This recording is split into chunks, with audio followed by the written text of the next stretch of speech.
Yo, what up? So today we're heading into PCG's Auckland office and we're gonna get our Manga Luffy graded.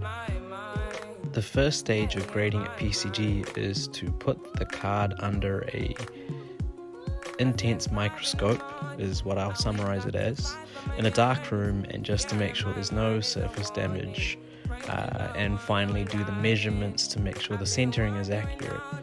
Here we have Kevin and Rob just double checking the edges and the corners to make sure the measurements kind of line up within the correct deviation for the grades they're going to be giving it. The next stage is now to start encapsulating.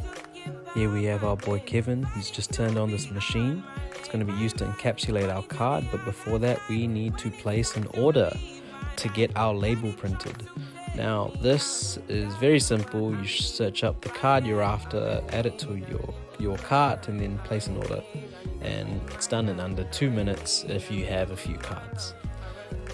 Now next we're going to move on to the actual laser printing side, which was really cool. For those of you who don't know, PCG's labels are all metal, and so they need to be laser etched, and the finished product is just absolutely stunning. It's so shiny. Obviously, you can see the setup here. There's a fan that's heading into a vacuum. It's probably a high traffic area. Things get really hot, so they've counted it very well. And yeah, the finished product, like I said, is amazing.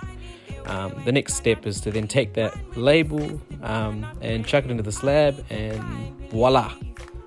That is how you get a PCG slab done. You clean off the excess fluff that comes out of this high pressured force from combining your two bits of solid plastic.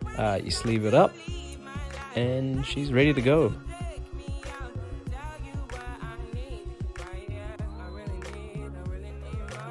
Yay, we got a 10. Unfortunately it wasn't a quad 10, but we got Rob here, the founder of PCG, and he's going to explain why.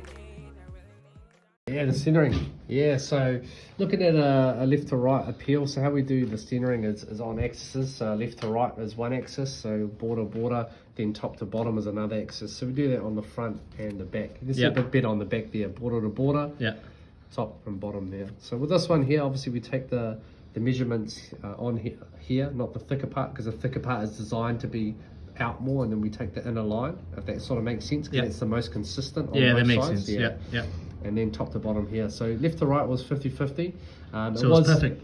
Yeah, it was out by 0.2 millimeters, Yeah. but still within the requirements for 50-50. Yeah. So still within that allowance that we allow on one axis. So where it got on the other axis is the top is just a fraction bit. So this top part here. Yeah, bit bigger than what the bottom bit is. Yeah. So obviously it exceeded our allowance for that one axis. Yeah. So this one was borderline. If it was 0.1 millimeters like down, it would get that 50-50, and then this would get a quad. So this is so close to being a quad. It's so close. Damn. But the way we measure is obviously through digital centering. I saw the machine you guys use, so it's pretty accurate. Super accurate. Yeah. So like, there's no human error in it. It's pretty much bang on. But we can see from an eye peel that the top is on eye peel a little bit thicker on the top than the bottom, so that's why it's a 9.5. Still a great looking beautiful card nonetheless, and we still got a 10. That's what matters. Cheers, Rob. My man.